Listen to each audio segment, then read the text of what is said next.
Sir నమస్తే. మీ నాన్నగారు రాజగోపాల్ రెడ్డి గారు చాలా మంచి లీడర్, అంటే జనాలు పేరు చెప్పగానే తెలిసే లీడర్. సో అటువంటి కుటుంబ నేపథ్యం ఉన్న వ్యక్తి మీరు. సో నాన్నగారి దగ్గర నుంచి రాజకీయ పాఠాలు నేర్చుకున్నారా, లేకపోతే నాన్నగారి స్ఫూర్తితో వచ్చారా? ఏంటి మీ రాజకీయ ప్రవేశం ఎలా జరిగింది? నేను యాక్చువల్గా మా ఫాదర్ దగ్గర నుంచి అన్నీ నేర్చుకున్నాను. ఆయన 1962 నుంచి కంటెస్ట్ చేశారు, 2004 వరకు కంటెస్ట్ చేశారు. ఆల్మోస్ట్ 8 ఎలక్షన్స్ కంటెస్ట్ చేశారు. అందులో 6 ఎలక్షన్స్ ఆయన గెలిచారు. ఎన్టీఆర్ క్యాబినెట్లో, పివి నరసింహరావు క్యాబినెట్లో మినిస్టర్గా కూడా పనిచేశారు. 99లో కొన్ని అనుకోకుండానే నేను రాజకీయాల్లోకి రావాల్సి వచ్చింది.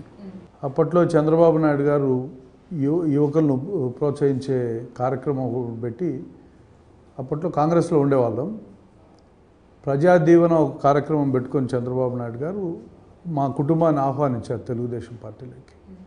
ఆ సందర్భంగా తెలుగుదేశం పార్టీలో జాయిన్ అవ్వడం జరిగింది ఫస్ట్ టైం. అంటే అంతకుముందు ఎన్టీఆర్ క్యాబినెట్లో ఉన్నాం, కానీ తర్వాత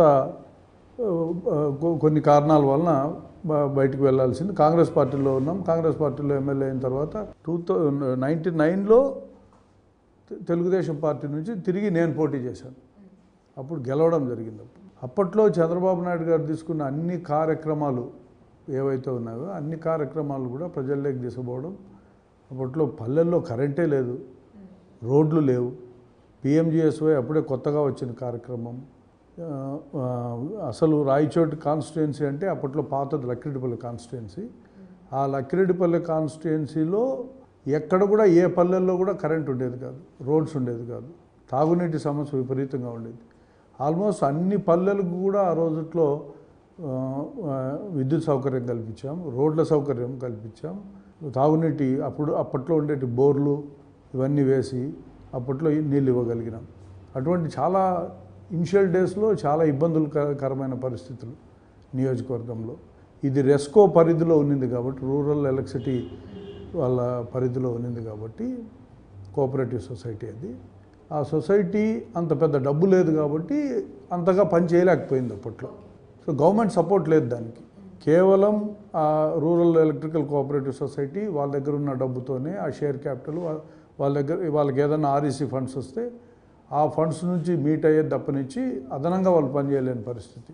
అటువంటి స్థితిలో చంద్రబాబు నాయుడు గారిని ఒప్పించి ఈ ప్రాంతంలో వందలాది ట్రాన్స్ఫార్మర్లు పెట్టాం, లైన్స్ వేసాం, విద్యుత్ సౌకర్యం అన్ని పల్లెలకు విద్యుత్ సౌకర్యం కలిగించాం. అట్లా చాలా అభివృద్ధి కార్యక్రమాలు చేసినాం. రూరల్ హౌసింగ్ విపరీతమైన డిమాండ్ ఉండేది. ఎక్కడ చూసినా గుడిసెలు తప్పనిచ్చి ఈ కాన్స్టిట్యుయెన్సీలో ఇండ్లు ఉండేటివి కాదు. సో అప్పట్లో రూరల్ హౌసింగ్ ప్రోగ్రాంలో దాదాపు ఆ రోజుల్లోనే 15,000 ఇండ్లు చంద్రబాబు నాయుడు గారు ఈ కాన్స్టిట్యుయెన్సీకి ఇస్తే, లక్కిరెడ్డిపల్లి కాన్స్టిట్యుయెన్సీకి, అక్కడ అన్ని పల్లెల్లో కూడా వీకర్ సెక్షన్స్ని కాన్సన్ట్రేట్ చేసి ఎస్సీ, ఎస్టీ, మైనార్టీలు, బీసీస్ను ఆల్మోస్ట్ అందరికీ కూడా ఇంటి సౌకర్యం కలిగించడం జరిగింది. అట్లా చాలా కార్యక్రమాలు తీసుకున్నాం. అప్పట్లోనే వెలిగల్లు ప్రాజెక్టు చాలా ప్రధానమైన ప్రాజెక్టు మా కాన్స్టిట్యుయెన్సీకి. మా ఫాదర్ ఒక 40 సంవత్సరాల నుంచి పోరాటం చేసి అక్కడ ఒక ప్రాజెక్టు కడితే ఒక 25,000 ఎకరాలకు సాగునీరు అందించవచ్చు, తాగునీరు కూడా ఇవ్వచ్చు అనే ఒక ఆలోచన. ఆయన ఇంజనీరింగ్ గ్రాడ్యుయేటు. ఆయన చాలా కష్టపడి దాన్ని హైడ్రాలిక్ క్లియరెన్స్ కానీ, అక్కడున్న ఏ క్లియరెన్స్లు అవసరమైతే సిడబ్ల్యూసి క్లియరెన్స్, ఇటువంటి అన్ని క్లియరెన్స్లు తీసుకొని రాష్ట్ర ప్రభుత్వానికి ఆయన వెంటబడి ఆ కార్యక్రమం పూర్తి చేయాలని ప్రయత్నం చేస్తే, చివరికి 2002-2003 సంవత్సరంలో చంద్రబాబు నాయుడు గారు ముఖ్యమంత్రిగా ఉండేటప్పుడు అప్పుడు టెండర్లు పిలిపించి ఆ ప్రాజెక్టును ప్రారంభం చేయడం జరిగింది. ఆ తర్వాత దినాలు తెలుగుదేశం పార్టీ ఓడిపోవడం, కాంగ్రెస్ పార్టీ అధికారంలోకి వచ్చిన తర్వాత వాళ్ళు అది కొనసాగించారు కాబట్టి కంప్లీట్ అయింది. కానీ మ్యాక్సిమం ఆ టైంలో జరిగిన పనులన్నీ నాసిరకంగా జరిగినాయి. రాజశేఖర రెడ్డి కాలంలో జరిగిన అన్ని ప్రాజెక్టులు కూడా నాసిరకమైన కార్యక్రమాలే. అది ఎవరి కోసం చేశారో, ఎందుకు చేశారో కూడా తెలియదు. కానీ మొత్తం ప్రాజెక్టు ఈ రోజుకు ఆ ప్రాజెక్టు నిండి నీళ్లు 24,000 ఎకరాలకు ఇవ్వాలనుకుంటే కంప్లీట్గా 5-6 వేల ఎకరాలకే తప్పనించి మీద చోట నీళ్ళు వచ్చే పరిస్థితి లేదు. సో దానిపైన ఒక పోరాటం, పాదయాత్రలు, చివరాయికటి వరకు నీళ్ళు ఇవ్వాలని ప్రయత్నం చేసి విఫలమయ్యాం. ఇదొక సవాల్ మాకు. వచ్చే 5 ఏళ్లలో చంద్రబాబు నాయుడు గారు ముఖ్యమంత్రి అయితే 100% ఆ ప్రాజెక్ట్ నుంచి 24,000 ఎకరాలకు ఆయకట్టుకు నీళ్ళు ఇవ్వడం, అలాగే తాగునీటి కోసం కూడా ఒక పెద్ద ప్రణాళిక తయారు చేశాం. 180 కోట్లతో రాయచోటి నియోజకవర్గంలో అన్ని పల్లెలకు కూడా ఇంటింటికి కుళాయి ఇవ్వాలని ఈ కార్యక్రమం టెండర్లు పూర్తి అయిపోయినాయి. ఆల్మోస్ట్ పనులు కూడా ప్రారంభమయ్యే దశ వచ్చింది. అంతలోపలనే ఎలక్షన్స్ వచ్చాయి కాబట్టి ఈ ఎన్నికల అనంతరం ఆ కార్యక్రమం పూర్తవుతుంది. రాబోయే 1-2 సంవత్సరాల్లో ఇది దుర్భిక్షమైన ప్రాంతం. వర్షం అనేది చాలా తక్కువ. రాజస్థాన్ తర్వాత ఇక్కడేనేమో చాలా తక్కువ వర్షం. అనంతపూర్లో కూడా అప్పుడప్పుడు బాగా పడతాయేమో, కానీ ఇది అనంతపూరు, చిత్తూరుకు, కడపకు ఒక మధ్యలో ఉండే ప్రాంతం. హైయర్ ఆల్టిట్యూడ్లో ఉంటుంది. కొంచెం ఇక్కడ ఈ వర్షపాతం కూడా చాలా తక్కువగా ఉంటుంది. ఇవన్నీ దృష్టిలో పెట్టుకొని ఇప్పుడు హంద్రీనీవా ప్రాజెక్ట్ ఒకటి ఈ ప్రాంతంలో రావడం, మరి అది కూడా ఒక 15-20 వేల ఎకరాలకు నీళ్ళు ఇచ్చేదానికి అవకాశం ఉంది. లిఫ్ట్ ఒకటి చాలా అవసరమైంది. అప్పట్లో టన్నల్స్ పెట్టారు. టన్నల్స్ అన్నీ కొలాప్స్ అవుతుంటే చంద్రబాబు నాయుడు గారు వచ్చిన తర్వాత తిరిగి దాన్ని అక్కడ ఒక కొత్త లిఫ్ట్ పెట్టి లిఫ్ట్ కూడా పూర్తయింది. ఎప్పుడు కృష్ణా జలాలు వచ్చే సీజన్లో వస్తే ఆ సీజన్లో వెలుగెల్లు నింపచ్చు, శ్రీనివాసపురం నింపచ్చు. ఆల్మోస్ట్ ఒక 40,000-45,000 ఎకరాలు ఆయకట్టును క్రియేట్ చేయొచ్చు. అలాగే గాలేరు నగరి కడప దగ్గర పోతుంది. అక్కడ నుంచి కూడా ఒక లిఫ్ట్ తీసుకుంటే రామాపురం, లక్కిరెడ్డిపల్లి మండలాల్లో అక్కడ కూడా సాగునీరు అందించేదానికి అవకాశం ఉంటుంది. అది కూడా ప్రభుత్వ పరిశీలన నుండి తప్పకుండా వచ్చేసారి చంద్రబాబు నాయుడు గారు ముఖ్యమంత్రి అవుతారు. ఈ ప్రాంతం సస్యశ్యామలయ్యే అవకాశం చాలా. రైట్. అయితే మీ ప్రత్యర్థి శ్రీకాంత్ రెడ్డి గత 2 టర్మ్స్ నుంచి ఆయన ఎమ్మెల్యేగా ఉన్నారు. సో ఈసారి కూడా నేనే గెలుస్తాను, హ్యాట్రిక్ కొడతాను, ఈ 2 టర్మ్స్ నేను ఏం చేశానో అదే నన్ను గెలిపిస్తుంది అని అంటున్నారు. సో మీరేం చెప్తారు? అంటే ఆయన ఒక అదృష్టవంతుడు. ఈ కాన్స్టిట్యుయెన్సీలో ఉట్టి పుణ్యానికి ఓట్లు వేశారు ఆయనకు. ఆయన ఎవరో తెలియదు, ఏం చేశాడో కూడా తెలియదు. కేవలం ఒక ఓట్ బ్యాంక్ రాజకీయాలు. మైనారిటీలు ఎక్కువ సంఖ్యలో ఉన్న కాన్స్టిట్యుయెన్సీ రాయచోటి, ఒక 56,000 ఉంటారు. రెడ్డిస్ కూడా ఉన్నారు.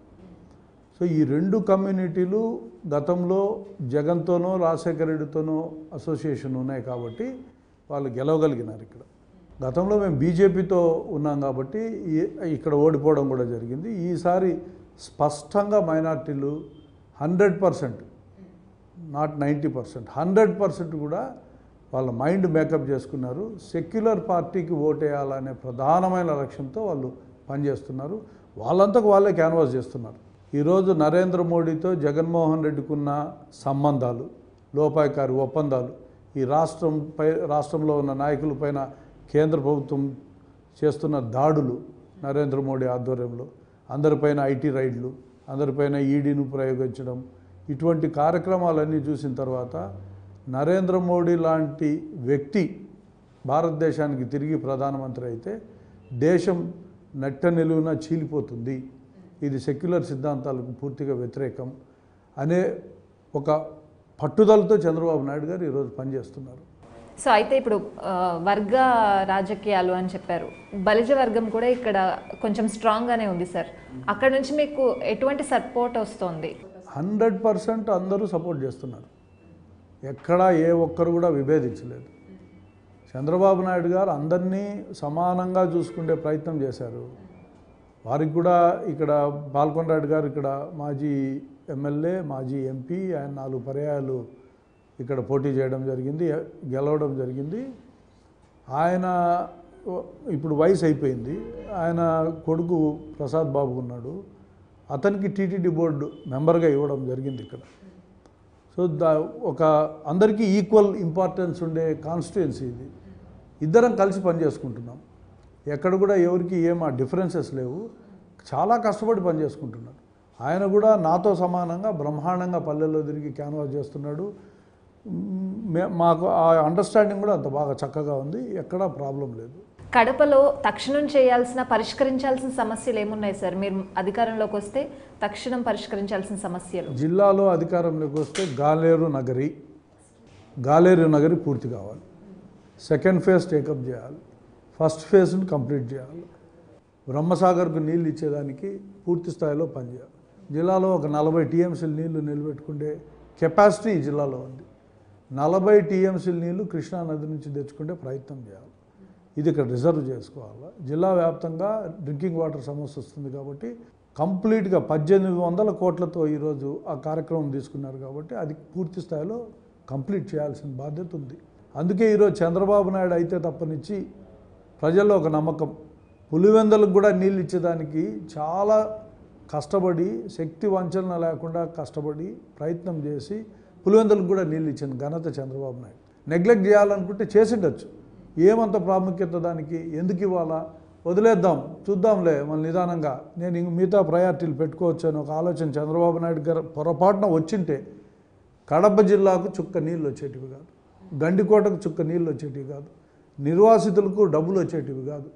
ఇవన్నీ కూడా పక్కన పెట్టి 100 కోట్ల రూపాయలు నిర్వాసులకు చెల్లించి గండికోటలో ఈరోజు నీళ్లు పెట్టే ప్రయత్నం చేసి దాదాపు 20 టీఎంసీలు నీళ్లు గండికోటలో తీసుకొచ్చి పెట్టామంటే ఇంతకంటే ఏం చేస్తారు ఎవరైనా.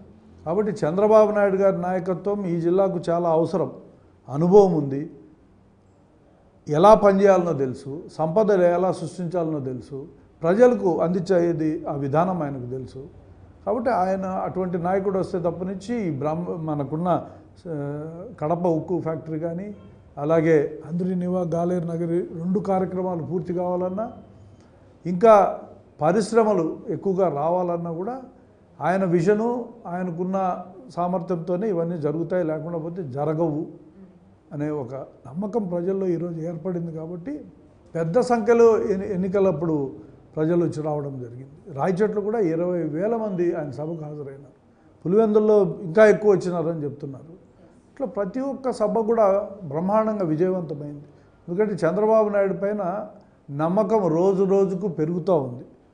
అన్ని వర్గాల వారికి సముచితమైన గౌరవము న్యాయము తెలుగుదేశం పార్టీలో జరుగుతుందని ఒక నమ్మకం.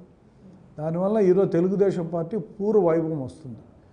గతంలో రాజశేఖర రెడ్డి ఉండేటప్పుడే 8 సీట్లు గెలిచేవాళ్ళం.